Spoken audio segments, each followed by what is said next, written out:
See, when did you know you were white? Yeah, that was one that left me speechless. But every person of color in this space can tell a story about the day they learned that the color of their skin set them apart. We white folk are taught not to see the white privilege which puts us at an advantage. We live in a racialized society where race matters. No one follows me in the department store. My check is approved with a nod and a smile, and the black woman I just followed had to show 2 forms of ID, and the bad checkbook is examined.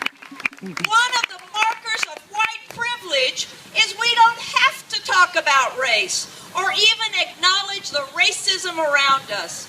But it's incumbent upon those of us in the dominant culture to bring up the issue of racism and every other form of discrimination in order to bring about real change, living reconciliation, and transformation.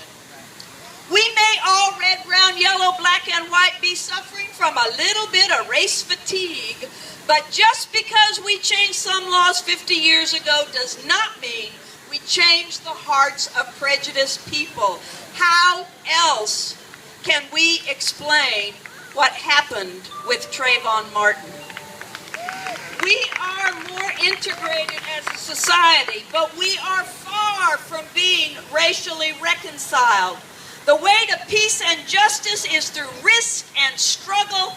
The art of making peace is the willingness to accept suffering. We have institutionalized violence when not cooperating with violence is what we are called to do.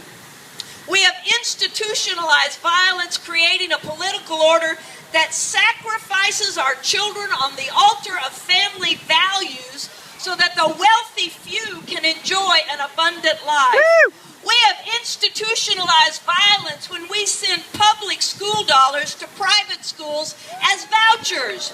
We have institutionalized violence when we oppose Social Security, welfare, and Medicare. We have institutionalized violence when our emergency rooms teem with the uninsured, and yet we resist Obamacare. Now is the time to go forward together and not one step back.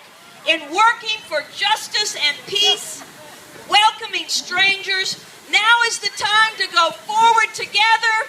Not one step back. Like the single parent who offers constant care to the children they love, like the student who studies, and like the teen who just says no. Now is the time to go